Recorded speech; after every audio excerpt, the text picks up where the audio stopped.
This is a work of fiction created for entertainment purposes. Before we begin, tell us in the comments where you are watching from. It is always fascinating to see how far these stories can reach. On the morning of March 22, 1931, the postmaster in Cornish, New Hampshire, noticed something unusual. The Elbridge family, residents of a secluded farmstead approximately 7 miles northeast of town, had not collected their mail in 3 weeks. This was not typical behavior for Varian Elbridge, a man known for his punctuality and adherence to routine. The postmaster, a methodical man named Josiah Tremaine, noted the accumulation of correspondence in his daily log, including what appeared to be urgent correspondence from a law firm in Boston. By the 4th week, concerned by the silence, Tremaine contacted the county sheriff. The Elbridge property sat at the end of a narrow dirt road that wound through dense woodland, eventually opening onto a clearing where the farmhouse stood against the backdrop of Mount Ascutney. The house itself was a 2-story structure built in 1847, constructed of local granite, with a slate roof that had weathered countless New England winters. County records indicated the property comprised approximately 80 acres, most of it forested, with a small barn, a root cellar, and what locals referred to as the old quarry house, a smaller stone building that predated the main residence by several decades. Sheriff Harlan Voss arrived at the property on the afternoon of April 14, 1931, accompanied by Deputy Malcolm Hendry and Dr. Lionel Stratton, the county medical examiner. What they found would become one of the most thoroughly documented, yet persistently inexplicable cases in New Hampshire law enforcement history. The farmhouse door stood slightly ajar. Inside, everything appeared meticulously arranged, as if the occupants had simply paused in the middle of their daily activities and never returned. In the kitchen, 3 place settings remained on the table, the food long since rotted. Upstairs, beds were made with military precision. Clothing hung neatly in wardrobes. Personal effects remained untouched in drawers. But there were no occupants, no bodies, no signs of struggle or forced entry, just an oppressive silence that seemed to emanate from the walls themselves, and a smell that Dr. Stratton would later describe in his report as reminiscent of damp earth, and something else I could not identify. Not decomposition, but perhaps the scent of prolonged human habitation, suddenly ceased. Taukik, the official investigation file archived at the Grafton County Courthouse and later transferred to the New Hampshire State Archives, contains detailed inventories of the property. Sheriff Voss was nothing if not thorough in his documentation. The house contained all the expected furnishings of a family of moderate means. A parlor with horsehair furniture, a dining room with a mahogany table, bedrooms furnished with iron bedsteads and oak dressers. In Varian Elbridge's study, they found account books meticulously maintained, recording farm expenses and income from the sale of timber and maple syrup. The last entry was dated March 1, 1931. To understand what happened to the Elbridge family, it is necessary to understand who they were. Varian Elbridge was 47 years old in 1931, the 3rd generation of his family to occupy the farmstead. His grandfather, Jedediah Elbridge, had purchased the land in 1842, drawn by the granite quarrying operations that briefly flourished in the region. When the quarries closed in the 1870s, the family transitioned to farming and forestry. Varian inherited the property in 1919 upon the death of his father, Nathaniel Elbridge, whose own death was recorded as resulting from pneumonia, though a note in the attending physician's records mentioned unusual symptoms preceding the respiratory failure. Varian married Imogene Prescott in 1910. She was the daughter of a Manchester merchant, educated at a private academy for young women, and by all accounts an unlikely match for a farmer from the rural reaches of Grafton County. Letters preserved in the estate papers suggest the marriage was arranged by Imogene's father to settle debts owed to Varian's father. In a letter to her sister dated November 1910, Imogene wrote, I have agreed to Father's arrangement, though I confess the prospect fills me with no joy. The farmstead is remote beyond description, and Mr. Elbridge is a man of few words and fewer smiles. But Father assures me this is the proper course, and I have been raised to be dutiful. The couple had no offspring, a fact noted with some frequency in the correspondence between Imogene and her sister, who remained in Manchester. In a letter from 1918, Imogene mentioned, "Varian speaks often of duty and legacy, of maintaining what his grandfather built. He grows increasingly preoccupied with the notion of preservation, though I confess I do not always understand his meaning.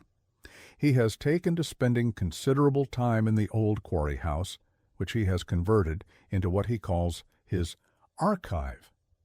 When I inquire about his work there, he says only that he is safeguarding the family history." The third member of the household was Varian's younger brother, Thaddeus Elbridge, who had returned from the Great War in 1919 with injuries that left him with a pronounced limp and what period medical records euphemistically termed nervous exhaustion. Thaddeus moved to the farmstead in 1920, ostensibly to assist with the property's management. Letters from Imogene to her sister mention Thaddeus only sparingly, and when she does, the references are guarded. Thaddeus remains with us. Varian insists his presence is necessary, though I find his demeanor unsettling. He speaks little, but I often feel his gaze upon me. At night I hear him pacing in the room above hours passing before the footsteps cease.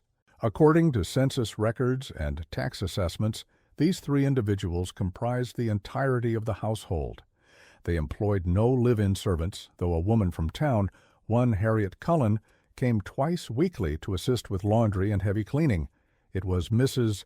Cullen who provided some of the most detailed accounts of life at the Elbridge farmstead in the months preceding the disappearance. In an interview conducted by Sheriff Voss on April 15, 1931, and preserved in the case file, Mrs. Cullen stated, "I worked for the Elbridges for 8 years, and I can say with certainty that household grew stranger as time passed. Mr. Varian was always a strict man, particular about his routine, but in recent years his behavior became more rigid. Everything had to be precisely as he specified. Mrs. Imogene was to prepare meals at exact times. The house was to be maintained in perfect order. He kept account books documenting everything, every penny spent, every task completed. I once saw him measuring the distance between objects on a shelf to ensure they matched some diagram he had drawn." Mrs. Cullen continued, "But it was the silences that struck me most. When I first began working there, the house felt like any other household, with the usual sounds of daily life. But gradually, over the years, the silence deepened. Conversations became rare, Mrs. Imogene would go days without speaking more than necessary words. Thaddeus barely spoke at all. The only person I heard with regularity was Mr. Varian, and even then it was usually instructions or corrections. The house felt heavy, as if the very air had weight." When asked about specific incidents, Mrs. Cullen mentioned several that she found disturbing. "In January of this year, I arrived to find all the mirrors in the house covered with black cloth. When I inquired, Mr. Varian said only that it was necessary, and I was not to remove the coverings. Mrs. Imogene seemed particularly distressed by this, but said nothing when her husband was present. On another occasion, I discovered what appeared to be locks installed on the outside of the bedroom doors, not on the inside, where one might expect for privacy, but on the outside. I asked Mrs. Imogene about this directly, and she looked at me with such an expression of fear that I never raised the subject again." The most unsettling account Mrs. Cullen provided concerned an incident in late February. "I was finishing my work in the kitchen when I heard raised voices from upstairs. This was unusual, as arguments were never public in that household. I heard Mrs. Imogene saying, 'We cannot continue this way, Varian. It is not right what you ask.' Prompt, and his response cold as winter, You will do as is required. We are bound by more than mere marriage vows. You knew the terms. Yet I heard footsteps, then a door closing firmly. When Mrs. Imogen came downstairs some time later, her eyes were red, but she said nothing of the exchange. Mrs. Cullen last visited the farmstead on March 6, 1931. She noted that the household seemed even more withdrawn than usual. She completed her work and departed, intending to return as scheduled on March 13th. However, on March 12th she received a note delivered by a boy from town. The note, written in Varian Elbridge's precise hand, simply stated, "Your services will not be required for the foreseeable future. Payment for work completed will be forwarded." The note was dated March 10th. Mrs. Cullen kept this note, and it was later entered into evidence as Exhibit C in the investigation file. The investigation into the disappearance uncovered several curious details about Varian Elbridge's activities in the months preceding the family's vanishing. Bank records from the First National Bank of Lebanon showed that beginning in November 1930, Varian had withdrawn substantial sums of cash, totaling nearly $3,000 by early March 1931. The bank manager, when interviewed, noted that such withdrawals were unusual for a farmer whose transactions typically involved small amounts. When the manager had inquired about the purpose, Varian replied only that he was settling accounts.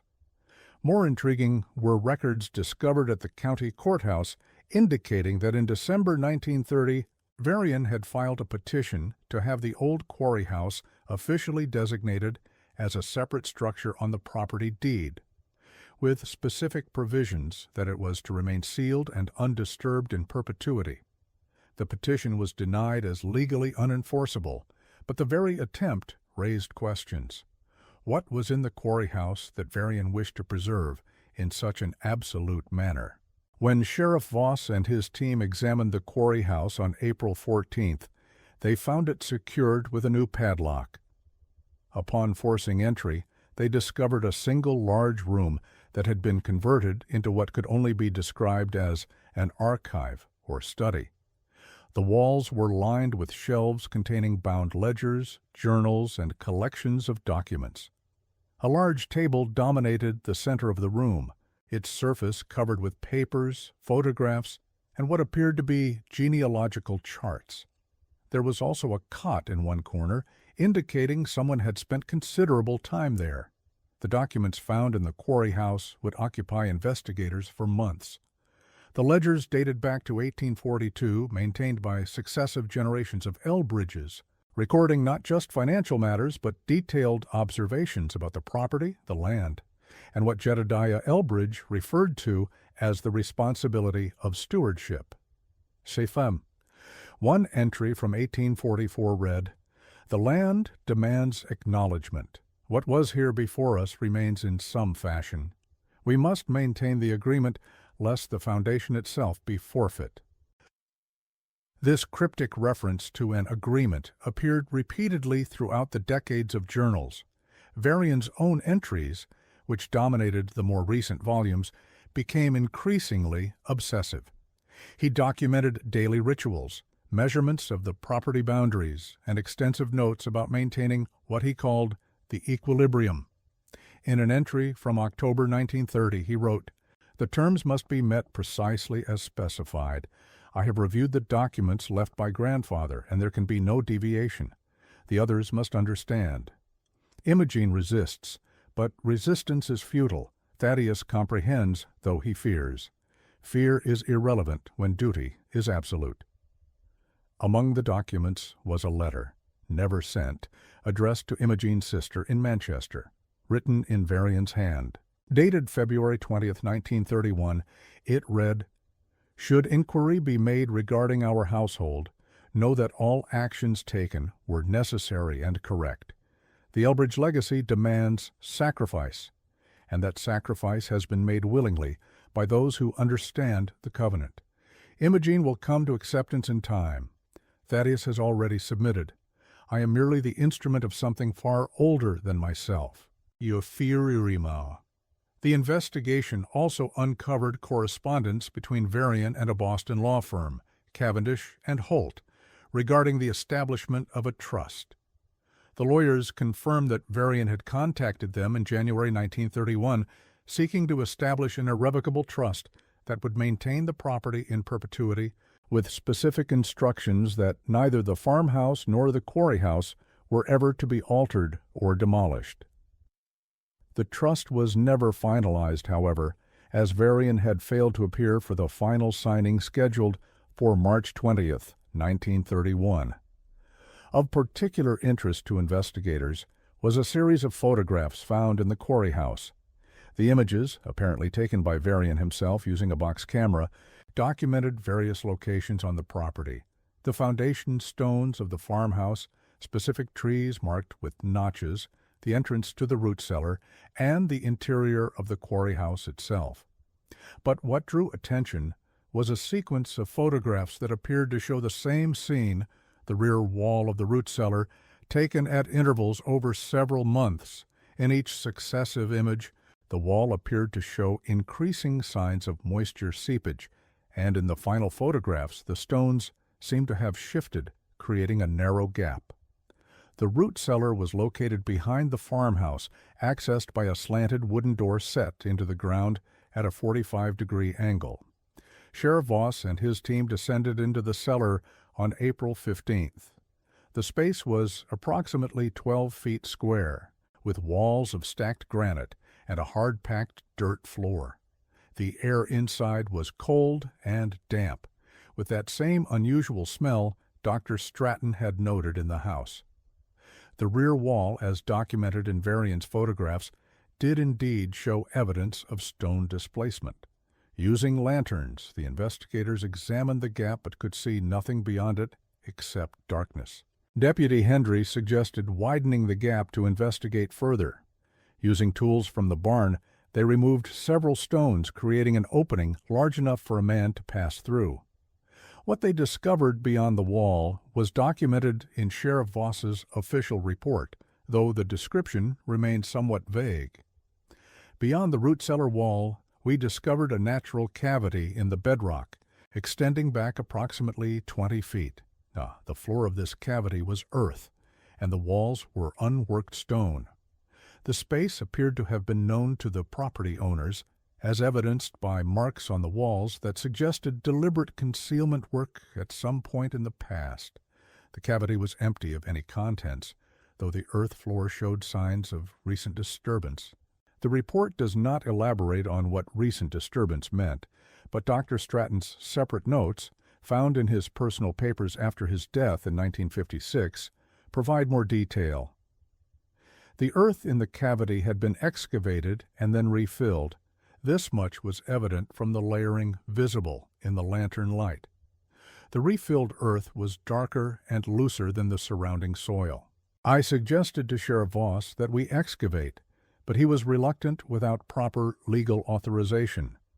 We did probe the soil with a rod to a depth of approximately 4 feet without encountering any objects or remains. The decision was made to seal the cavity and seek a court order if excavation became necessary. No such excavation ever took place. The case file indicates that in late April 1931, the county prosecutor reviewed the evidence and determined that while the disappearance was highly suspicious, there was insufficient evidence to classify it as a crime. No bodies had been found. No blood or signs of violence were discovered.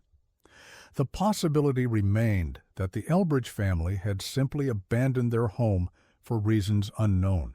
The case was officially classified as a missing persons investigation, and gradually, as other matters demanded attention and the years passed, it faded from active consideration. The property itself fell into legal limbo. With no death certificates and no heirs making claims, the farmstead remained technically under Varian Elbridge's ownership, though taxes went unpaid and the land slowly returned to forest. In 1945, the state initiated proceedings to claim the property for unpaid taxes, but the process stalled when a distant cousin of Varian's, living in Vermont, contested the action. The matter lingered in courts for years, during which time the farmhouse deteriorated, its roof collapsing in the winter of 1951. But the story of the Elbridge family did not end with their disappearance. Over the decades, several individuals who showed interest in the case or the property reported unusual experiences. In 1938, a graduate student from Dartmouth College, one Cornelius Marsh, obtained permission to examine the documents found in the quarry house as part of his thesis on agricultural practices in 19th century New Hampshire. Marsh spent 3 days at the property, staying in a boarding house in Cornish. His landlady, Mrs. Edith Howell, later reported that Marsh returned each evening increasingly disturbed. On the third evening, he appeared at dinner, visibly shaken, explaining that he would be cutting his research short and returning to Hanover immediately. When pressed, he would say only that some records are not meant to be read, and some places carry the weight of their own history too heavily. Marsh did complete his thesis, but the final work made no mention of the Elbridge documents. In a letter to his thesis advisor, preserved in the Dartmouth archives, Marsh wrote, "I must respectfully request that my access to the Elbridge materials be stricken from my research acknowledgments. I cannot in good conscience reference documents whose contents I found profoundly disturbing, not for their factual content, but for what they revealed about the psychological state of their authors." The later journals of Varian Elbridge, in particular, document a mind in the grip of what I can only describe as a profound delusion, or perhaps something worse, a terrible lucidity about matters that should remain unconsidered. In 1952, the local historical society attempted to preserve what remained of the farmhouse and quarry house as sites of historical interest. A volunteer crew arrived in June to assess the buildings and begin stabilization work. The project was abandoned after less than a week. The project coordinator, Roland Taft, submitted a terse report to the Historical Society Board. Despite our intentions, we found the site unsuitable for preservation efforts. Structural issues are more severe than initially assessed. Recommend the property be left to natural deterioration. However, a note in the meeting minutes records that one board member who had spoken with several of the volunteer crew heard accounts of tools going missing, sounds from the quarry house when it was unoccupied, and a general feeling of wrongness that made continuing the work untenable. The most detailed investigation of the Elbridge case in later years was conducted by Dr. Millicent Hargrove, a historian at the University of New Hampshire specializing in rural New England social history. Beginning in 1957, Dr. Hargrove spent 2 years researching the family, conducting interviews with surviving contemporaries, and analyzing the available documents. Her work was meticulous, producing hundreds of pages of notes and analysis. However, her findings were never published. According to colleagues at the university, Dr. Hargrove abruptly ceased her research in early 1959 and requested a sabbatical, which she spent traveling in Europe. Upon her return, she refused to discuss the Elbridge project.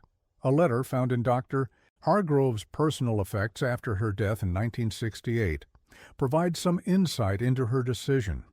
Written to a colleague but apparently never sent, the letter explained, "I have concluded that some historical inquiries open doors that are better left closed.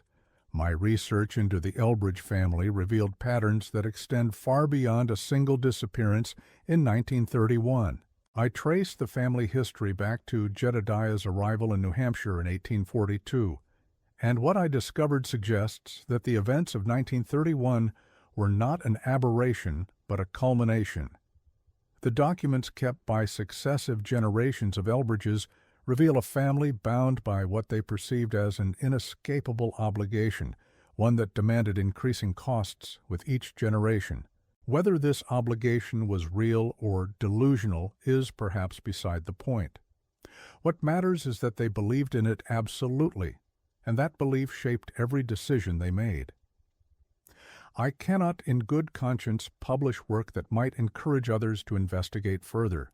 There are truths that serve no purpose in being known, in her notes, which were donated to the university archives with the stipulation that they remained sealed for 50 years.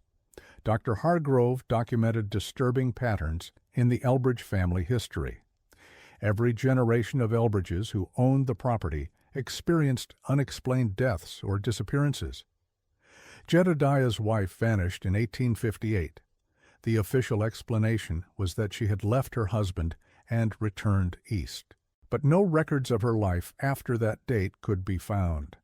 Nathaniel Elbridge's twin brother drowned in 1882 under circumstances the coroner described as consistent with deliberate submersion. And Nathaniel himself died in 1919 under the unusual circumstances previously mentioned, his final words to his physician reportedly being, "I have maintained the covenant, but I fear my son lacks the necessary resolve." What was this covenant? Dr. Hargrove's notes suggest she believed it originated with Jedediah Elbridge, though exactly what prompted it remains unclear. Jedediah's earliest journals from 1842 and 1843 make reference to previous claims upon the land and acknowledgment of prior residence. In an entry from July 1843 he wrote, "Walk the boundaries today with the surveyor." He remarked upon the unusual formation of stone near the northwest corner, suggesting it was not natural, but rather the work of earlier inhabitants, perhaps the original people of this region. When I inquired further, he grew evasive, stating only that certain places carry obligations for those who settle upon them. I dismissed this as superstition, but upon later reflection, I must consider what responsibilities I have assumed by taking ownership of this land. By 1844, Jedediah's entries reflected a growing preoccupation with what he called the arrangement.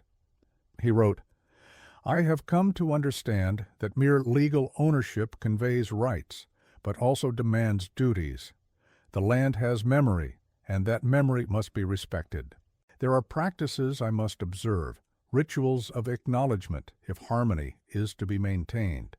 This is not superstition, but recognition of forces that predate our laws and customs." Dr. Hargrove noted that Jedediah never clearly described what these practices or rituals entailed, but his journals document a system of regular observances, walks along the property boundaries at specific times of year, maintenance of certain stone markers, and keeping the area beyond the root cellar sealed except for periodic acknowledgments. His journals also note teaching these practices to his son, emphasizing their absolute importance.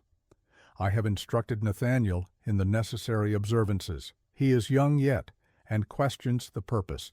But in time he will understand that some traditions must be maintained not because we understand them fully, but because breaking them would have consequences we cannot afford to discover." This pattern of each generation passing down mysterious obligations combined with the recurring pattern of loss and disappearance suggests the Elbridges lived under the weight of beliefs that grew more oppressive with time. By Varian's generation, these beliefs had apparently calcified into an absolute conviction that certain acts were required regardless of personal cost. Evidence suggests that in the final months before the disappearance, Varian had become convinced that a critical obligation was due. His journal entries from late 1930 repeatedly mention the cycle completing and terms coming due. In December he wrote, "The accounting is at hand. What was promised must be delivered. Imogene does not understand, cannot understand, but understanding is not required. Only compliance matters. The covenant must be honored, or all that the family has maintained will be forfeit." Nim. What could drive a man to such extremes? Dr. Hargrove's analysis suggested that Varian, raised in isolation by a father who had instilled in him a sense of inescapable duty, had developed a worldview in which personal desires and normal human considerations were subordinate to the perceived demands of the covenant.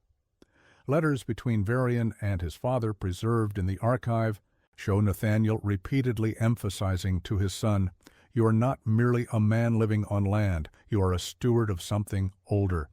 Never forget that your life is not entirely your own. We are links in a chain, and each link must hold. For Imogene, trapped in a marriage that had become a prison of rigid observances and incomprehensible demands, the final months must have been a nightmare. Her last letter to her sister, dated February 15, 1931, conveyed desperation barely contained. I write to you with a heavy heart and a request I hesitate to make. If I should fail to write again, please inquire after my welfare. I fear I have become entangled in matters I do not understand and from which I see no clear exit. Varian has changed, or perhaps I only now see clearly what was always there. He speaks of duties and obligations that make no sense to me, and when I question him, he grows cold and distant. Thaddeus is no help. He seems as trapped as I am, though he gives no indication of resistance. I feel as though I am living in a house where the walls are closing in and no one hears me calling out. Imogene's sister, Prudence Kavanaugh, did attempt to visit the farmstead in mid-March 1931, concerned by the tone of the letter. She traveled from Manchester, arriving in Cornish on March 17th. However, when she attempted to reach the property, she found the access road blocked by a fallen tree. Local men offered to clear it, but Mrs. Kavanaugh, pressed for time and reassured by the postmaster that the Elbridges were known for their self-sufficiency, decided to return to Manchester and write instead. Her letter, mailed March 19th, was found among the uncollected mail. It was never opened. The final documented contact with the Elbridge household came from an unexpected source, a timber surveyor named Gavin Pritchard, working in the area in early March 1931, noted in his field journal on March 8th that he had encountered a man on the forest road leading to the Elbridge property. The man, whom Pritchard did not recognize, was walking away from the direction of the farmstead, moving with purpose but appearing disheveled. Pritchard, curious, called out a greeting. The man stopped, turned partially, and Pritchard later described seeing a face marked by some profound distress, or perhaps illness, pale, drawn, with eyes that seemed to look through rather than at me. The man said nothing, simply turned and continued walking. Pritchard thought little of it at the time, noting only that there were odd folks in the back country, but after the disappearance became known, he reported the encounter to Sheriff Voss. The physical description Pritchard provided could have matched Thaddeus Elbridge, though the surveyor could not be certain. If it was indeed Thaddeus that Pritchard encountered, it raises troubling questions. Was he fleeing? Had something already happened at the farmstead? Or was he perhaps on some final errand related to whatever Varian had planned? The mystery deepened when investigators checking the property's perimeter discovered, approximately 3 miles into the forest, along a barely discernible path, a small clearing containing a simple stone cairn. Fresh dirt around the base suggested recent activity. When Deputy Hendry disassembled the cairn, he found nothing beneath it except a piece of paper wrapped in oilcloth. Bearing a single line written in what appeared to be Thaddeus's handwriting, "I could not stop what was set in motion. May those who come after us forgive what we could not prevent." This note, Exhibit M in the investigation file, has been analyzed extensively. The phrasing, "what was set in motion," suggests events beyond Thaddeus's control. Yet his presence in constructing the cairn indicates he retained enough agency to leave a message. Was he complicit in whatever occurred? Or was he a victim who managed a final act of testimony before meeting his own fate? The forensic examination of the farmstead, while thorough by 1931 standards, yielded few definitive answers. No blood was found, no signs of struggle. The meticulous arrangement of the household suggested preparation rather than sudden crisis. In Varian's study, a final entry in his ledger, dated March 10, 1931, read simply, "All accounts settled. The terms are met. The covenant is fulfilled. What comes next is transformation, not ending. Below this entry, he had drawn a simple geometric design, concentric circles with lines radiating from the center, a symbol that appeared nowhere else in his journals. Dr. Stratton, the medical examiner, remained involved in the case longer than most, his scientific curiosity piqued by the unexplained aspects. In his personal correspondence with colleagues, he expressed frustration at the lack of physical evidence. In a letter from May 1931, he wrote, "From a medical perspective, the complete absence of human remains, coupled with the evidence of habitation up to a certain point, presents a puzzle. 3 adult human beings do not simply cease to exist without leaving some trace. Either they departed the property alive, which raises the question of where they went and why no subsequent sighting has occurred, or they met their end there, which raises the question of how all evidence of that end could be so thoroughly concealed." In the years following the investigation, the property acquired a reputation that kept people away. Children in Cornish were warned not to venture near the old Elbridge place. Local teenagers, of course, occasionally dared each other to approach the ruins, especially after dark, but few made it past the tree line. Those who did reported an oppressive atmosphere, a sense of being unwelcome, of trespassing not just on property, but on something less tangible. In 1963, the state finally seized the property for unpaid taxes, the legal challenges having exhausted themselves. The ruins of the farmhouse were bulldozed, and the land was absorbed into a state forest management plan. The quarry house, more substantially built, remained standing for several more years before it too succumbed to weather and neglect, collapsing in the winter of 1967. Workers clearing the site reported finding nothing of significance in the rubble, the documents and journals having long since been removed to the state archives. What they did find, though this was not officially reported, was that the floor of the quarry house concealed a stone-lined chamber approximately 6 feet deep. The chamber was empty, but the walls bore markings that the work crew found unsettling enough that they filled the space with rubble and concrete rather than leave it open. The cavity behind the root cellar was also sealed during the property clearing. A decision was made, documented in state forestry records, to fill it with concrete, the rationale being safety concerns regarding unstable rock formations. Whether any excavation was done before the sealing is not recorded in official documents, though one worker, interviewed years later by a local newspaper doing a retrospective on unsolved mysteries of the region, claimed that they had been instructed to fill the cavity quickly and not to examine it closely. When pressed, he would say only that some places feel wrong in a way that makes you want to be done with them as fast as possible. Today, the location where the Elbridge farmstead once stood is marked only by subtle depressions in the forest floor and occasional pieces of foundation stone visible among the leaves. The access road has been reclaimed by forest.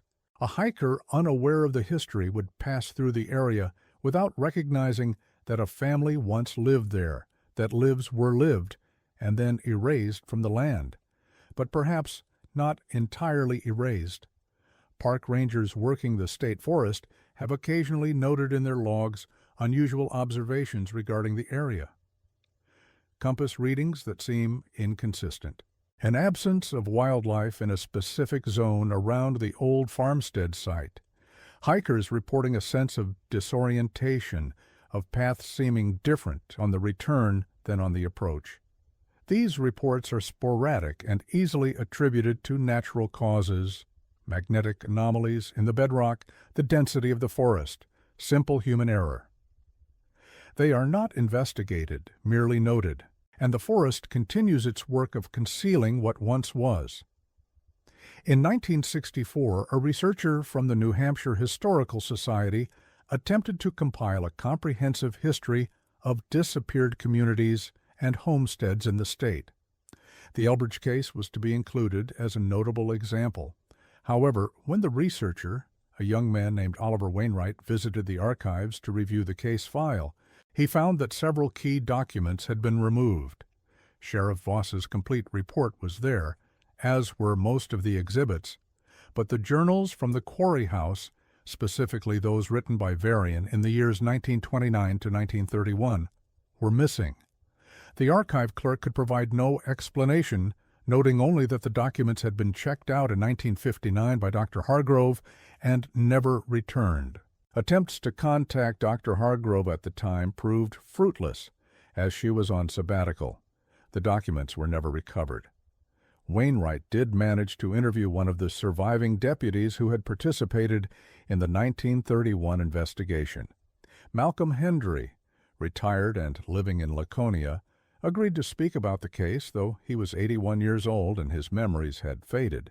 What he did remember, with unexpected clarity, was a conversation with Sheriff Voss shortly after the investigation was closed. According to Hendry, Voss had expressed relief at closing the file, saying, "Some cases you solve, some you don't, and some you're glad to walk away from." This is the third kind. Whatever happened to the Elbridges, I'm not convinced we'd want to know, even if we could find out. There are situations where the absence of an answer is preferable to certain kinds of answers.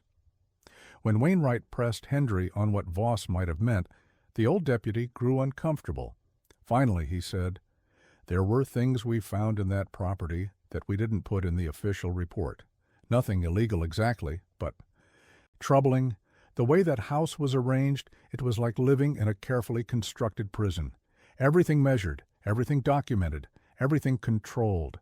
And those journals, the ones I saw before they went missing, they showed a mind that had convinced itself that normal human life was secondary to some imagined greater purpose." Sheriff Voss and I discussed whether Varian might have decided that fulfilling this imagined purpose required the kind of final act that people can convince themselves is justified when their thinking has become sufficiently distorted. Hendry's suggestion that Varian, in the grip of a delusional system inherited and reinforced across generations, had taken some ultimate action regarding himself and the other household members, offers a rational explanation, though one that remains unproven. Without bodies, without direct evidence, it remains speculation. The cavity behind the root cellar, sealed before proper excavation, might have held answers, or it might have held nothing but earth and stone, the Elbridges having indeed departed the property by unknown means for unknown destinations. One final piece of evidence, discovered much later, adds a haunting coda to the case. In 1966, during renovation of a church basement in Manchester, workers found a small wooden box that had fallen behind built-in shelving. The box contained personal items belonging to Imogene Prescott from before her marriage, photographs, letters, a diary from her youth. Also in the box was an envelope addressed to Imogene's sister, Prudence Kavanaugh, postmarked March 1931, but never sent. The letter inside, written in Imogene's hand, was brief and chilling. "Prudence, I write this knowing it may never reach you. Varian has locked the door. He speaks of completion and covenant, words that mean nothing to me except the end of everything I have known. Thaddeus has already accepted. I am told I must as well. There is no help coming. This place, this family, it has all been a slow consuming of lives for purposes I will never understand. If I am not found, know that I did not go willingly into whatever darkness Varian has prepared. Some prisons have no walls, yet are inescapable nonetheless." The letter was found by Prudence Kavanaugh's great-granddaughter, who had inherited the church building and was cleaning it out for sale. She contacted the New Hampshire State Police, and the letter was added to the cold case file. An officer reviewing the entire case in light of this new evidence concluded in his summary, "The letter provides insight into the mental state of Imogene Elbridge in the days before the family's disappearance, confirming that she felt trapped and endangered by her husband's actions and beliefs. However, it does not provide concrete evidence of what specifically occurred. The case remains unsolved. The Elbridge case file remains open technically in the New Hampshire State Police Archives, though no active investigation has occurred in decades. The physical evidence is minimal.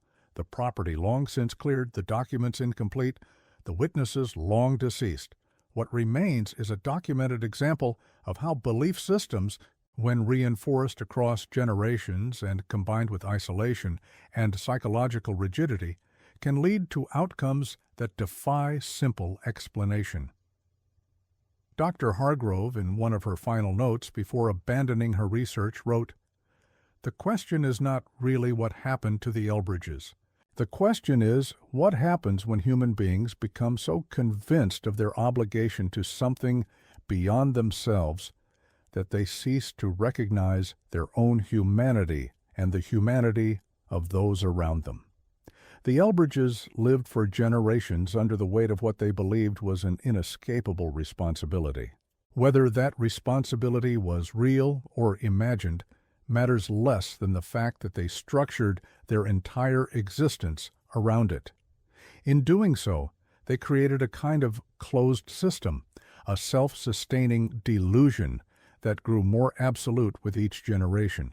The disappearance in 1931 was perhaps inevitable, the final expression of a logic that had been building for 90 years. Theories about the fate of the Elbridge family range from the mundane to the disturbing.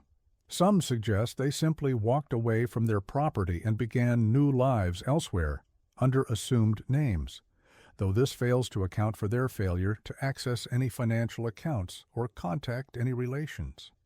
Others suggest murder-suicide, with Varian killing his wife and brother before taking his own life, the bodies hidden in some location on the property that was never discovered.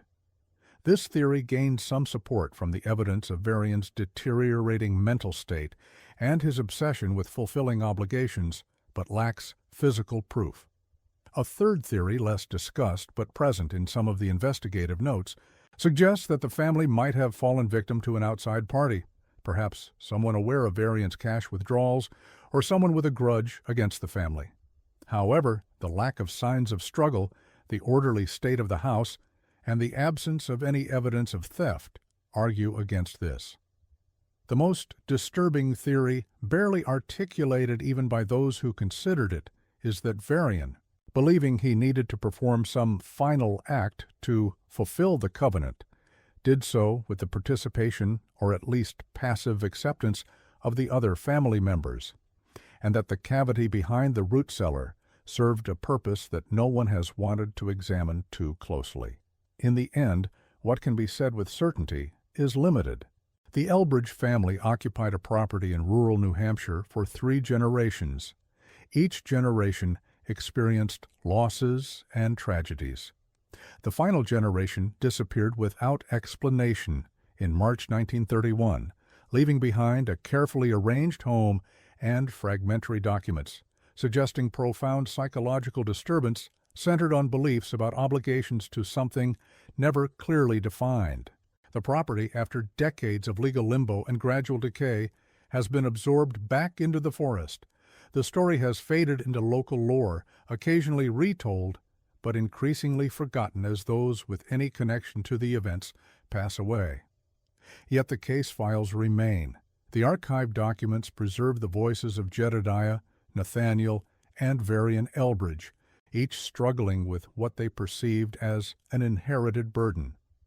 They preserve Imogene's letters, documenting her gradual realization that she was trapped in a situation beyond her control.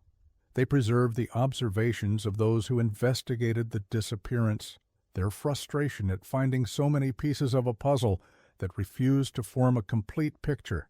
Perhaps the most fitting epitaph for the Elbridge family comes not from official records, but from a brief note found in Sheriff Voss's personal diary, discovered after his death in 1948.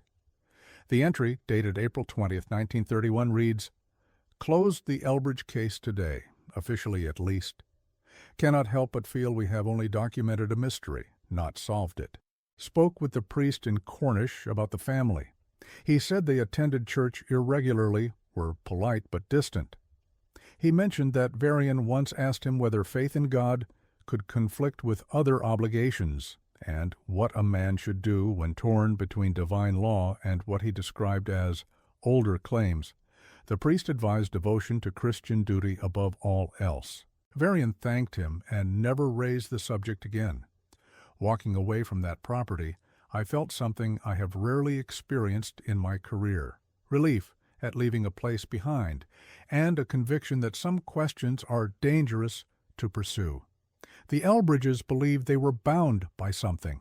Whether that something was real or not, their belief made it real enough to consume them. The forest now grows where the Elbridge farmstead once stood. Hikers pass through without knowing the history. The seasons cycle, snow falls and melts, leaves accumulate and decay. The stones that once formed foundations and walls sink deeper into the earth. The land, indifferent to human concerns, continues its ancient processes. And somewhere in the state archives, in folders yellowed with age, the Elbridge case file waits, a record of events that occurred and questions that remain unanswered, a reminder that not every story reaches a satisfying conclusion and not every mystery yields to investigation. Perhaps that is as it should be. Some stories end not with revelation but with silence, not with answers, but with the acknowledgement that we may never know. The Elbridge family, whatever their fate, has passed beyond reach of ordinary inquiry. They remain as they departed, present in the record but absent from the world. Their voices preserved in documents, but their persons vanished, leaving behind only the echo of lives lived under the weight of beliefs that granted them no peace, and an ending that granted them no testimony.